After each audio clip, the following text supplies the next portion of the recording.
Banyak orang mengira toko kelontong yang tidak pernah sepi, distributor yang pelanggannya datang terus, atau pabrik kecil yang tiba-tiba jadi besar milik orang Tionghoa itu punya rahasia mistis. Seolah ada bakat dagang bawaan lahir yang tidak bisa dijelaskan logika.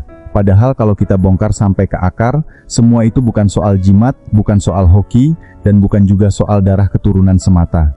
Yang sebenarnya bekerja di balik layar adalah disiplin finansial yang sangat dingin, sangat matematis, dan seringkali terlalu keras untuk dijalani kebanyakan orang. Mereka memperlakukan uang bukan seperti hadiah yang harus segera dinikmati, tapi seperti pekerja yang harus terus disuruh menghasilkan uang baru. Dan cara berpikir seperti itu mengubah toko kecil jadi kerajaan bisnis lintas generasi. Coba perhatikan sekitar kita. Ada warung baru buka, spanduknya besar, interiornya bagus, awal-awal ramai karena promosi. Pemiliknya mulai upload sana-sini, nongkrong di kafe setelah toko tutup, merasa usahanya mulai naik kelas. Tapi baru setahun lewat, rolling door-nya tidak pernah terbuka lagi. Diam. Hilang begitu saja. Sementara di sudut jalan yang sama, ada toko tua dengan papan nama kusam. Kipas angin bunyi berdecit, pemiliknya pakai sandal jepit dan kaos lama, tapi entah kenapa tokonya bertahan puluhan tahun. Anak-anaknya kuliah di luar negeri. Gudangnya makin besar. Cabangnya bertambah pelan-pelan tanpa banyak suara. Fenomena ini bukan kebetulan. Ada cara berpikir yang berbeda total tentang uang, tentang untung, dan tentang menahan diri. Yang paling menyakitkan sebenarnya bukan ketika dagangan tidak laku. Banyak orang justru bingung karena dagangannya laku terus, omset harian jalan, pembeli datang, transfer masuk setiap malam, tapi anehnya akhir bulan selalu sesak napas. Stok mulai kosong, supplier nagih pembayaran, rekening terasa tipis, lalu mulai gali lubang tutup lubang. Rasanya seperti uang lewat begitu saja tanpa sempat tinggal. Hari ini pegang 2 juta, besok tinggal recehan. Dan akhirnya muncul kalimat yang sering sekali terdengar di dunia usaha kecil Indonesia, perasaan jualan rame, tapi duitnya kemana ya? Kalimat itu terdengar sederhana, tapi disitulah sebenarnya banyak bisnis runtuh diam-diam. Dan jujur saja, banyak dari kita tidak pernah benar-benar diajarkan cara memperlakukan uang dagangan. Dari kecil kita melihat hasil kerja keras itu harus segera terasa nikmatnya. Baru untung sedikit, langsung merasa pantas menghadiahi diri sendiri. Itu manusiawi. Tidak salah sepenuhnya, karena budaya kita memang sering mengajarkan bahwa uang hasil usaha adalah bentuk kemenangan hari ini.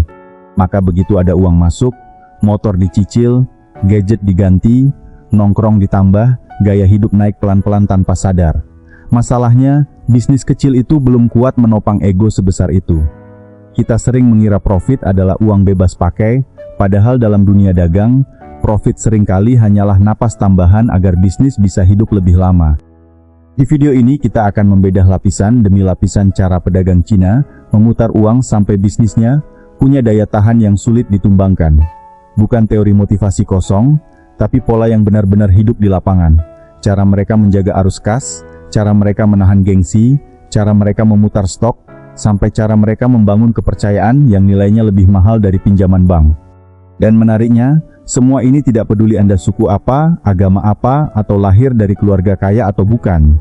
Karena pada akhirnya uang hanya tunduk pada disiplin. Siapapun yang mampu mengendalikan dirinya, biasanya akan lebih lama bertahan di dunia usaha dibanding orang yang sekadar terlihat paling sukses di permukaan. Tapi sebelum kita bicara soal margin tipis, soal stok cepat habis, atau soal bagaimana toko kecil bisa berkembang jadi distributor besar, ada satu hal yang harus kita bongkar lebih dulu. Sesuatu yang sangat sederhana, tapi diam-diam menentukan apakah seseorang akan terus miskin meski rajin bekerja, atau perlahan membangun kekuatan finansial yang nyata. Semua berawal dari satu pertanyaan sederhana. Ketika melihat selembar uang rupiah masuk ke tangan, kebanyakan orang melihatnya sebagai tiket untuk menikmati hidup. Tapi di kepala pedagang yang benar-benar kuat, uang itu dilihat sebagai benih yang harus ditanam kembali, supaya besok datang lebih banyak uang lagi. Dan dari cara berpikir sekecil itulah seluruh permainan bisnis mulai berubah arah. Masalah terbesar banyak orang bukan karena mereka malas bekerja. Mereka kuat bangun pagi, kuat lembur, kuat menjaga toko dari pagi sampai malam. Tapi ada satu kesalahan kecil yang diam-diam menghancurkan masa depan usaha mereka, yaitu menganggap uang hasil dagang sebagai buah yang siap dimakan, bukan benih yang harus ditanam ulang. Padahal dalam dunia bisnis, terutama bisnis kecil yang sedang tumbuh, uang itu seperti bibit pohon. Kalau bibitnya langsung habis dimakan karena lapar sesaat, maka pohonnya tidak pernah sempat tumbuh besar. Pedagang yang tahan banting biasanya memahami satu hal ini sejak awal. Mereka rela hidup biasa saja selama bertahun-tahun, karena mereka tahu uang yang diputar hari ini bisa berubah jadi gudang, cabang, tanah, atau aset yang terus menghasilkan di masa depan. Sayangnya budaya modern justru bergerak ke arah sebaliknya. Hari ini validasi sosial terasa lebih penting daripada kesehatan arus kas. Baru untung 5 juta dari jualan online, langsung ingin upgrade motor supaya terlihat naik kelas. Baru toko mulai ramai sedikit, langsung pindah nongkrong ke tempat yang lebih mahal, karena takut dianggap tidak sukses. Media sosial membuat banyak orang merasa harus terlihat berhasil bahkan sebelum pondasinya benar-benar kuat. Dan inilah jebakan yang paling sering membunuh bisnis kecil di usia muda. Karena uang yang seharusnya menjadi amunisi pertumbuhan malah dibakar untuk membiayai gengsi. Di luar terlihat kaya, tapi di dalam bisnisnya ngos-ngosan mencari modal putar setiap akhir bulan. Ada lagi kebiasaan yang dianggap sepele, padahal efeknya mematikan. Uang laci dagangan dicampur dengan uang pribadi. Anak minta jajan, ambil dari laci toko. Mau isi bensin, ambil dari laci toko. Bayar token listrik rumah, ambil lagi dari laci toko. Lama-lama bisnis tidak punya identitas yang jelas. Semua bercampur jadi satu kubangan yang membingungkan. Pemilik merasa tokonya menghasilkan uang, padahal sebenarnya modalnya sedang bocor perlahan setiap hari. Ini sebabnya banyak usaha terlihat hidup di luar, tapi dalam diam sebenarnya sudah kehabisan darah. Karena pemiliknya tidak pernah tahu mana uang usaha dan mana uang konsumsi pribadi. Dan saat stok mulai kosong, mereka baru sadar uangnya sudah terlanjur habis, entah dipakai kemana. Di banyak toko tradisional Tionghoa yang bertahan puluhan tahun, cara berpikirnya sangat berbeda. Mereka memperlakukan bisnis seperti makhluk hidup yang terpisah dari diri mereka sendiri. Bahkan tidak sedikit pemilik toko yang menggaji dirinya sendiri secara tetap, kadang tidak jauh dari UMR, walaupun omzet tokonya sudah besar.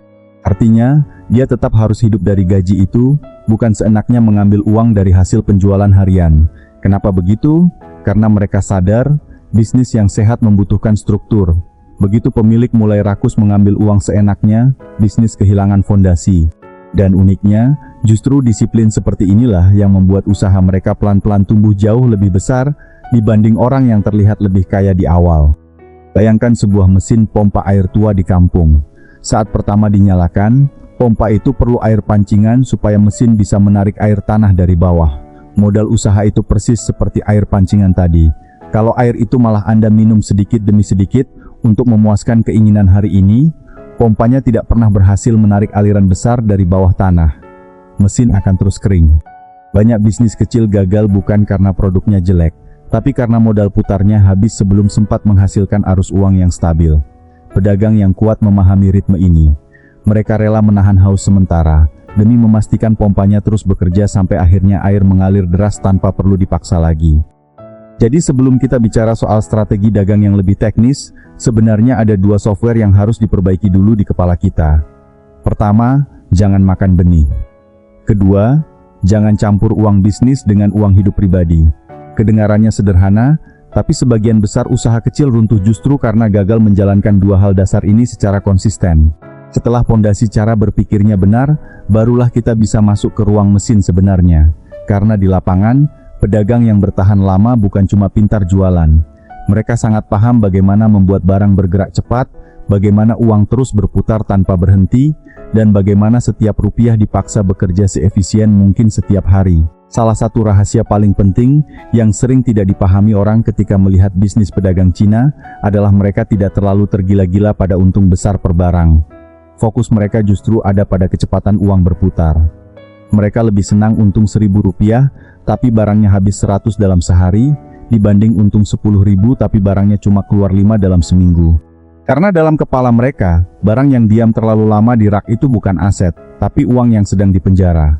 Dan semakin lama uang terjebak di gudang, semakin lambat bisnis bertumbuh. Maka jangan heran kalau banyak toko tua terlihat berani jual lebih murah daripada kompetitor. Bukan karena mereka tidak butuh untung, tapi karena mereka paham bahwa uang yang terus bergerak jauh lebih kuat daripada margin besar yang macet. Logikanya sebenarnya sederhana, tapi efeknya luar biasa besar. Ketika barang cepat keluar, modal kembali lebih cepat. Saat modal kembali cepat, stok bisa diputar lagi lebih banyak. Ketika harga lebih bersahabat, pelanggan juga lebih loyal. Orang akan otomatis kembali ke toko yang membuat mereka merasa hemat, nyaman dan tidak diperas. Lama-lama pelanggan itu berubah jadi promotor gratis. Mereka merekomendasikan toko tersebut ke tetangga, keluarga, bahkan grup WhatsApp komplek tanpa dibayar sepeser pun. Dan di titik itulah bisnis mulai punya tenaga sendiri. Banyak orang terlalu sibuk mengejar untung besar per transaksi, sampai lupa bahwa bisnis yang panjang umur biasanya dibangun dari ribuan transaksi kecil yang terus hidup setiap hari tanpa putus. Rahasia berikutnya yang jauh lebih keras adalah cara mereka menjaga arus kas. Dalam dunia pedagang lama ada prinsip yang sangat dingin, lebih baik barang tidak laku daripada uang nyangkut di tangan orang yang salah. Karena bagi mereka, uang tunai adalah oksigen bisnis. Selama uang masih cair, bisnis masih bisa bergerak. Tapi begitu terlalu banyak berubah jadi piutang yang tidak jelas, bisnis mulai sesak napas. Itulah kenapa banyak pedagang senior terlihat sangat hati-hati ketika memberi utang. Mereka tidak mudah luluh hanya karena teman dekat, saudara, atau kenalan lama. Bukan karena pelit, tapi karena mereka tahu satu kesalahan kecil dalam menjaga cash flow bisa menghancurkan usaha yang dibangun bertahun-tahun. Masalahnya, banyak dari kita dibesarkan dalam budaya nggak enakan. Teman minta utang barang, dikasih. Saudara bilang bayar akhir bulan, diizinkan. Tetangga bilang lagi seret, akhirnya kasihan juga. Sekilas terlihat baik hati, tapi perlahan bisnis mulai bocor di mana-mana. Di buku catatan mungkin terlihat untung besar, angka penjualan tinggi, piutang banyak. Tapi saat waktunya belanja stok lagi, rekening kosong. Supplier mulai mengejar pembayaran, dan ironisnya, orang-orang yang berutang tadi seringkali justru paling sulit ditagih. Akhirnya pemilik usaha terjebak dalam ilusi omzet. Terlihat sibuk, terlihat ramai, tapi sebenarnya modal kerja sedang mati perlahan karena terlalu banyak uang berubah jadi janji. Yang jarang dibicarakan, strategi untung tipis dan perputaran cepat ini juga punya harga yang berat. Ini bukan model bisnis santai yang bisa ditinggal rebahan sambil berharap cuan otomatis datang. Frekuensi transaksinya tinggi, ritmenya melelahkan, operasionalnya menuntut disiplin luar biasa. Pagi buka toko, siang cek stok, malam hitung barang lagi, besok ulangi lagi, dan fase awalnya sering sangat menguras fisik. Karena ketika margin tipis, kesalahan kecil saja bisa langsung memakan keuntungan. Salah hitung stok, salah pilih supplier, atau terlalu lama tutup toko, dampaknya langsung terasa. Jadi kalau melihat toko tua yang ramai terus bertahun-tahun, jangan cuma lihat hasil akhirnya. Bayangkan juga puluhan tahun rutinitas keras yang tidak pernah diposting ke media sosial.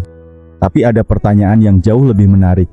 Kalau modal mereka terus diputar sendiri seperti itu, bagaimana caranya sebuah toko kecil bisa berkembang jadi distributor besar, bahkan punya banyak cabang tanpa sibuk pinjam uang ke bank? Dari mana tenaga pertumbuhannya datang? Jawabannya ada pada dua hal yang sering diremehkan orang modern, yaitu kepercayaan dan kemampuan menahan diri. Karena dalam dunia perdagangan lama, nama baik bisa lebih mahal daripada aset, dan kemampuan menunda kenikmatan seringkali lebih kuat daripada suntikan modal miliaran rupiah. Disitulah permainan bisnis mulai masuk ke level yang jauh lebih serius. Kalau diperhatikan lebih dalam, banyak pedagang yang usahanya terus membesar sebenarnya hidup dengan pola yang sangat membosankan. Mereka tidak buru-buru menikmati profit. Ketika bulan ini untung 10 juta, uang itu tidak langsung dibawa pulang untuk mengubah gaya hidup. Sebagian besar justru dilempar lagi ke bisnis. Tambah variasi barang, tambah stok yang cepat habis, tambah etalase, tambah freezer, tambah rak, tambah kapasitas sedikit demi sedikit. Hari ini jual kopi sachet, beberapa bulan kemudian mulai masuk susu, rokok, gas kecil, sampai akhirnya tokonya jadi tempat belanja utama warga sekitar. Dari luar terlihat sederhana, tapi sebenarnya mereka sedang menggulung bola salju.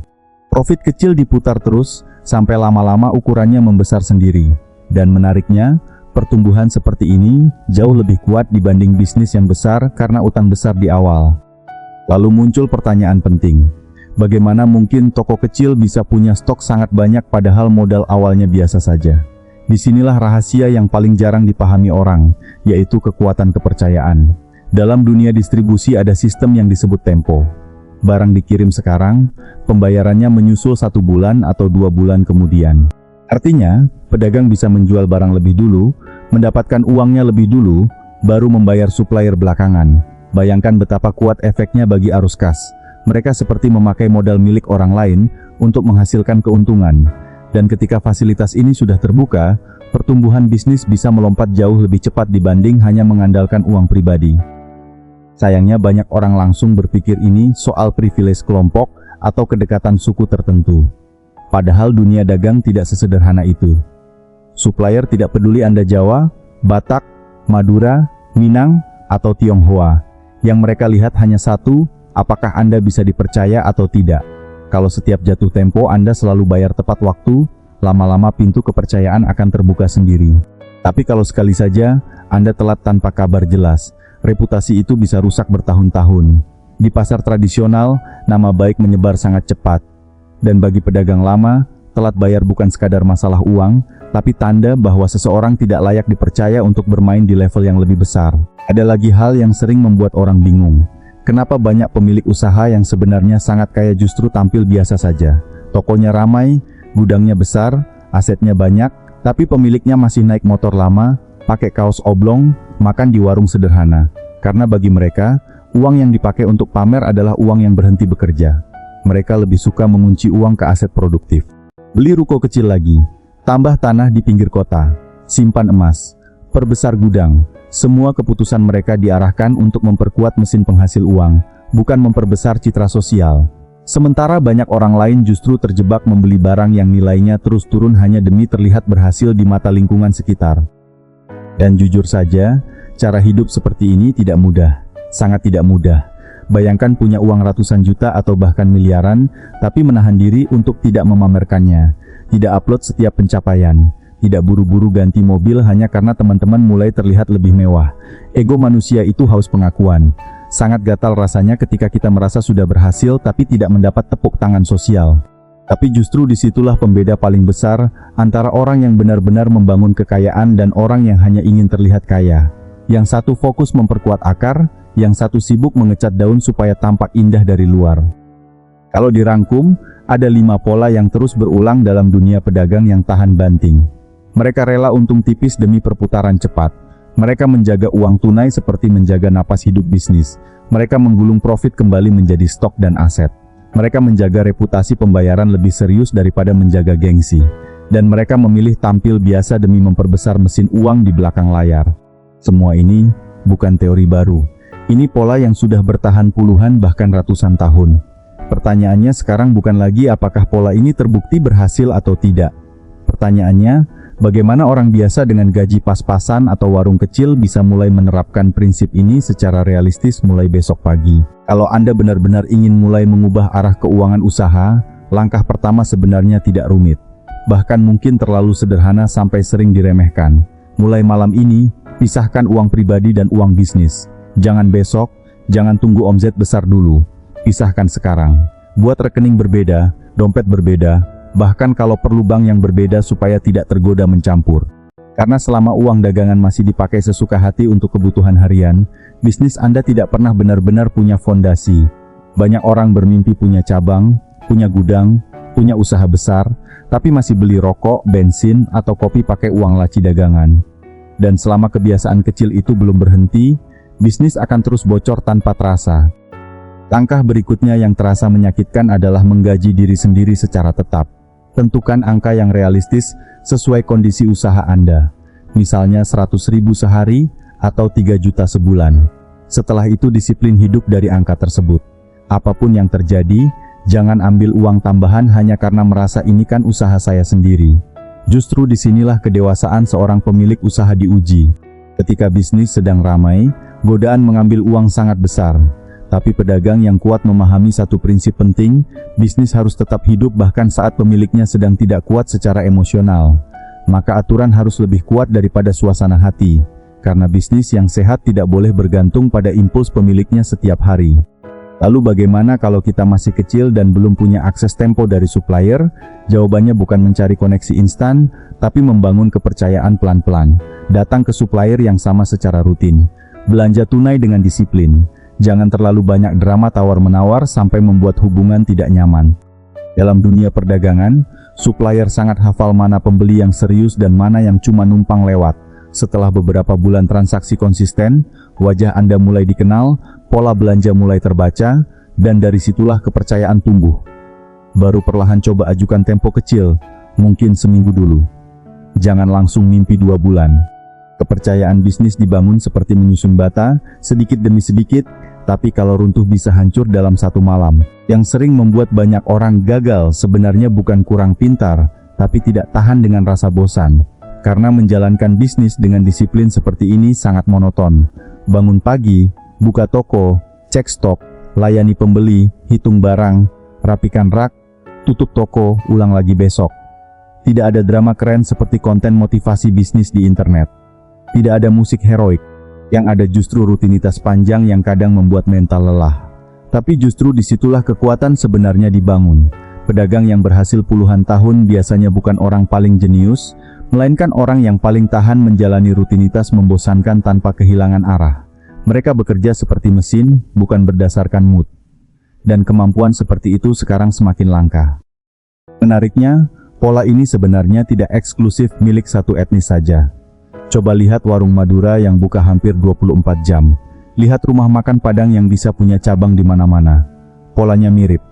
Mereka mengandalkan perputaran cepat, disiplin operasional, reinvestasi bertahun-tahun, dan gaya hidup yang sering jauh lebih sederhana dibanding kapasitas bisnisnya. Jadi inti dari semua ini bukan soal darah keturunan, tapi tentang kebiasaan finansial dan kemampuan mengendalikan ego. Pasar selalu menghormati orang yang tahan proses. Dan sejarah bisnis Indonesia sebenarnya penuh dengan contoh orang biasa yang berhasil naik kelas karena memegang prinsip-prinsip dasar ini dengan sangat disiplin. Tapi penting juga untuk jujur sejak awal. Blueprint seperti ini bukan jalan cepat jadi kaya dalam 3 bulan. Ini bukan skema yang membuat Anda langsung flexing mobil mewah tahun depan.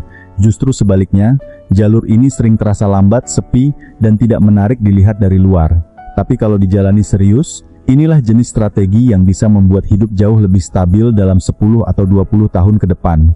Bisnis tumbuh pelan, aset bertambah diam-diam, utang terkendali, dan suatu hari Anda sadar bahwa mesin uang yang dulu kecil, ternyata sudah cukup kuat menopang keluarga bahkan generasi berikutnya.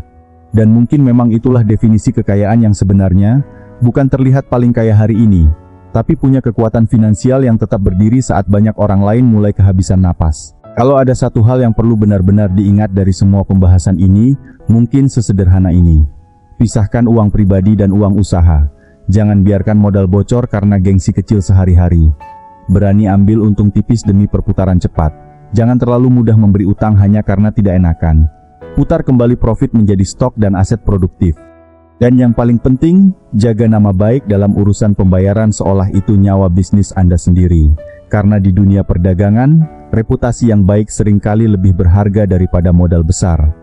Orang bisa meminjamkan barang miliaran rupiah kepada pedagang yang dipercaya, tapi tidak akan memberi 1.000 rupiah kepada orang yang terkenal suka ingkar janji. Pada akhirnya uang itu sebenarnya netral. Uang tidak peduli siapa nama Anda, apa suku Anda, apa agama Anda, atau berasal dari keluarga seperti apa. Uang hanya bergerak menuju orang-orang yang mampu mengelolanya dengan disiplin dan presisi. Dan ironisnya, semakin seseorang haus terlihat kaya, seringkali justru semakin sulit uang bertahan lama di tangannya. Karena uang dipakai untuk memberi makan ego, bukan memperkuat fondasi.